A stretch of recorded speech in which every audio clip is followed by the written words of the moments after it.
Monsieur le Président du Comité des ambassadeurs, Mesdames et Messieurs les ambassadeurs, Monsieur le Secrétaire général du groupe ACP, Mesdames et Messieurs. Monsieur le Président du Comité des ambassadeurs a bien voulu me convier à cette 880e réunion du Comité des ambassadeurs du groupe des États ACP pour me présenter à cette illustre assemblée et me donner ainsi l'opportunité d'y prendre la parole. C'est pour moi un grand honneur de représenter la République centrafricaine en qualité d'ambassadeur extraordinaire et plénipotentiaire en Belgique, après plus d'une dizaine d'années au cours desquelles la République centrafricaine n'avait plus de diplomatie de haut niveau de représentation. La République centrafricaine traverse avec douleur son histoire politique et sociale. 2 décennies d'instabilité politique qui engendrent des pertes en vies humaines et la destruction des structures de création de richesses. En début de cette situation, son Excellence Madame Catherine Samba-Panza, présidente de la République et chef de l'État de la transition, a consenti au sacrifice et à la nécessité de l'envoi d'un chef de mission diplomatique en Belgique au sein du groupe des États en Belgique et de répondre ainsi aux obligations de la République centrafricaine au sein du groupe des États ACP au moment où notre grande famille est appelée à trouver les voies et moyens pour la pérennité de notre groupe au-delà de l'année 2020. Excellences, Mesdames et Messieurs les ambassadeurs, la République centrafricaine, un des États membres fondateurs du groupe ACP, continuera à apporter sa contribution effective pour la mise en œuvre de la réflexion sur l'avenir du groupe et dans toutes les actions tendant à son renforcement, ainsi qu'à sa pérennité au-delà de l'année 2020. Mon pays, la République centrafricaine, ne saurait être absente de ce défi à relever.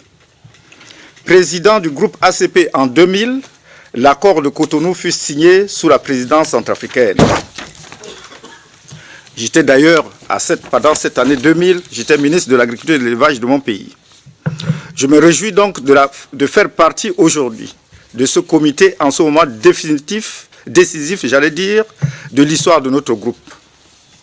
C'est la raison pour laquelle je voudrais ici saisir l'opportunité que vous m'offrez, Monsieur le Président, pour solliciter votre bienveillante attention sur le traitement de la requête introduite par la République centrafricaine pour l'annulation partielle ou totale des arriérés de sa contribution au budget du secrétariat général de ACP.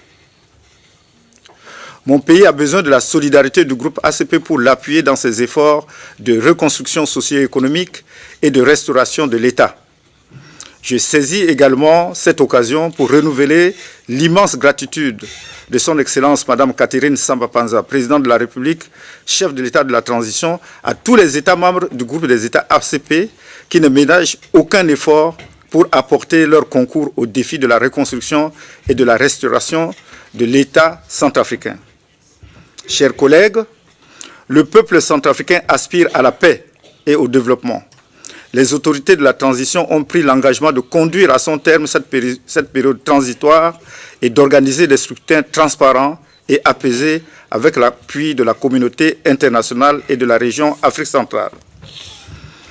Monsieur le Président, permettez-moi de saisir cette occasion solennelle pour féliciter le Dr Patrick Gomes pour son élection au poste de secrétaire général du groupe des États ACP et lui assurer de tout mon appui dans l'accomplissement de sa mission et de présenter au nom de son Excellence Madame Catherine Samba-Panza, présidente de la République, chef de l'État de la transition, ma sincère compassion aux autorités et au peuple frère de Vanuatu, victimes du cyclone Pam.